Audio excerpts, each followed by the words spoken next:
നമസ്കാരം. ഓ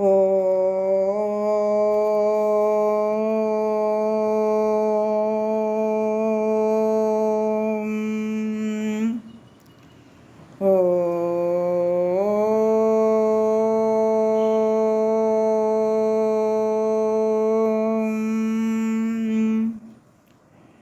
ഓ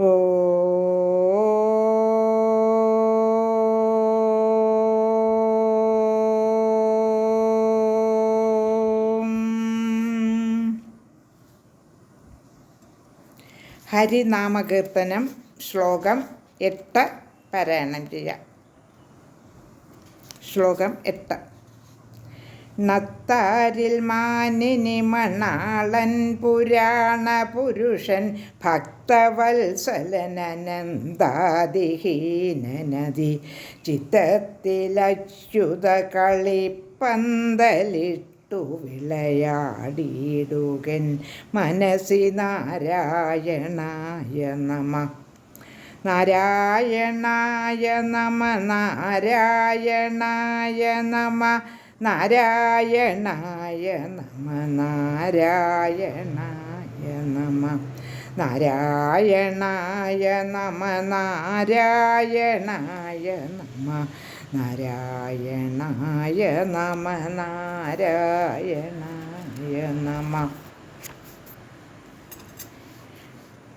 നത്താരിൽ മാനിനി മണാളൻ പുരാണ പുരുഷൻ. ലക്ഷ്മീദേവിയുടെ വല്ലഭനായ പുരാണ പുരുഷൻ വിഷ്ണുവാണ്. നത്താർ എന്ന് പറഞ്ഞാൽ താമര. ലക്ഷ്മീദേവി പ്രകൃതിയും വിഷ്ണു പുരുഷനുമാണ്. ഭക്തിയുടെ താഴ്ന്ന പടിയിൽ ദ്വന്ദ്വബോധം എപ്പോഴും കാണും.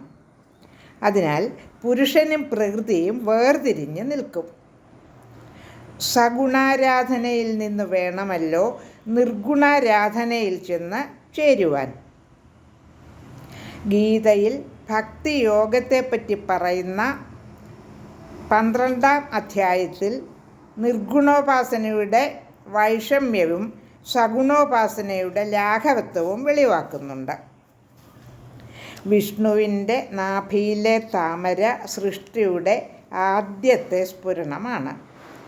വിഷ്ണുവിനെ കേവല ബോധസ്വരൂപമായ ചൈതന്യമായും അനേകം ഇതളുകളുള്ള നാഭീപത്മത്തെ വൈവിധ്യവും നാനാത്വവും നിറഞ്ഞ അനേകം ബോധശകലങ്ങളുടെ സമാഹാരമായ പ്രപഞ്ചമായും നമുക്ക് കണക്കാക്കാം. ആ താമരയിലിരിക്കുന്ന ലക്ഷ്മീദേവിയെ പ്രപഞ്ചകാരണമായ മായാശക്തിയായും സങ്കല്പിക്കാം. അങ്ങനെ സങ്കല്പിച്ചാൽ നത്താരിൽ മാനിനി മളാണൻ എന്ന വരിയിൽ അടങ്ങിയിരിക്കുന്ന പ്രതിരൂപാത്മകത്വം വളരെ ആസ്വാദ്യമായി തീരുന്നതാണ്. സനാതനമായ ജീവിതത്തിൻ്റെ ഏറ്റവും സൂക്ഷ്മവും ഏറ്റവും സ്ഥൂലവുമായ 2 ധ്രുവങ്ങളും ഇവിടെ തന്നെ നമുക്ക് കാണാം. കുണ്ടലിനി ശക്തി മൂലാധാരത്തിൽ കെട്ടിക്കിടക്കുകയാണല്ലോ. സുഷുമ്നാ നാഡിയിൽ മൂലാധാരം, സ്വാധിഷ്ഠാനം, മണിപൂരകം, അനാഹതം, ആജ്ഞ, വിശുദ്ധി, സഹസ്രാരം എന്നിങ്ങനെ 7 നാഡീചക്രങ്ങൾ അല്ലെങ്കിൽ പത്മങ്ങൾ ഉണ്ട്. കുണ്ടലിനി ശക്തി ഈ പത്മങ്ങളുമായി ബന്ധപ്പെട്ടതാകയാൽ നത്താരിൽ മാനിനി എന്നുള്ള പ്രയോഗത്തിന് യോഗശാസ്ത്രമനുസരിച്ച് വ്യാഖ്യാനമുണ്ട്. ആ കുണ്ടലിനി യോഗശക്തി സഹസ്രാരത്തിൽ കടന്നു പോയാൽ നാം കേവല ബോധത്തിൽ ലയിക്കുന്നു. അപ്പോൾ കേവലബോധവും അധിഷ്ഠാനമായ നാഡീപത്മങ്ങളും അവയോട് ബന്ധപ്പെട്ട കുണ്ടലിനി ശക്തിയും നത്താരും നത്താരിൽ മാനിനിയും മണാളനുമായി അറിയപ്പെടുന്നു. പുരാണ പുരുഷനെ കേവല ബോധമായി സങ്കല്പിച്ച് താമരയെയും താമരയിലെ ലക്ഷ്മിയെയും വ്യഷ്ടിഗതവും സമഷ്ടിഗതവുമായി നമുക്ക് വ്യാഖ്യാനിക്കാവുന്നതാണ്. സുഷുമ്നാ നാളി ചിതാകാശമാണ്. കുണ്ടലിനിയെ നാഡീപത്മങ്ങളിലൂടെ ഉയർത്തി ഉയർത്തി സൂക്ഷ്മമാക്കി ചിതാകാശത്തിൽ ലയിപ്പിച്ചാൽ മായ മാറി ബോധം തെളിയും. അപ്പോൾ നിർഗുണസ്വരൂപത്തിലുള്ള നത്താരിൽ മാനിനി മണാളൻ പുരാണ പുരുഷനെ നമുക്ക് അറിയാം. അദ്ദേഹം ഭക്തവത്സലനും അനന്താതിഹീനനുമാണ്. ഭക്തന്മാരോടുള്ള വാത്സല്യമെന്ന് പറയുന്നത് സഗുണനായ വിഷ്ണുവിനെ മനസ്സിൽ വെച്ചുകൊണ്ടാണ്. നിർഗുണനെ സംബന്ധിച്ച് വാത്സല്യം എന്ന് പറയുന്നത് അപ്പോൾ എങ്ങനെ ശരിയാകും? പരമഭക്തൻ സഗുണത്തെ വിട്ട് നിർഗുണത്തെ അനുഭവിച്ചറിയും. ഭക്തൻ്റെ ഈ യോഗ്യത തന്നെയാണ് ഭഗവാന്റെ വാത്സല്യവും. ഭക്തവത്സലനെന്നും അനന്താതിഹീനനെന്നുമുള്ള വിശേഷണങ്ങൾ അന്യോന്യം പൊരുത്തപ്പെടുകയില്ലല്ലോ. ആദിയും അന്തവുമില്ലാത്തവൻ വാത്സല്യഹീനനും ആയിരിക്കണം. ഭക്തൻ്റെ പൂർണ്ണത്വ ദർശനം സ്വന്തം സാധനയുടെ സാധ്യം തന്നെയാണ്. ആ സാധ്യത്തിലെത്തിക്കഴിയുമ്പോൾ ഭക്തനുമില്ല, ഭക്തിയുമില്ല, ഭക്തവത്സലനും ഇല്ല. എല്ലാം ഒന്ന് തന്നെയാണ്. സാധകൻ്റെ നിത്യ ആനന്ദാനുഭവം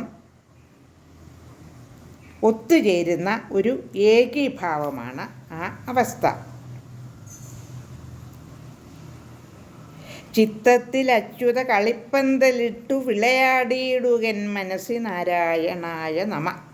മനസ്സിലെപ്പോഴും ആ അച്യുതൻ സദാ വിളങ്ങണം. വിഷ്ണുവിനെ പറ്റിയുള്ള സ്മരണ സദാ മനസ്സിലുണ്ടാകണം.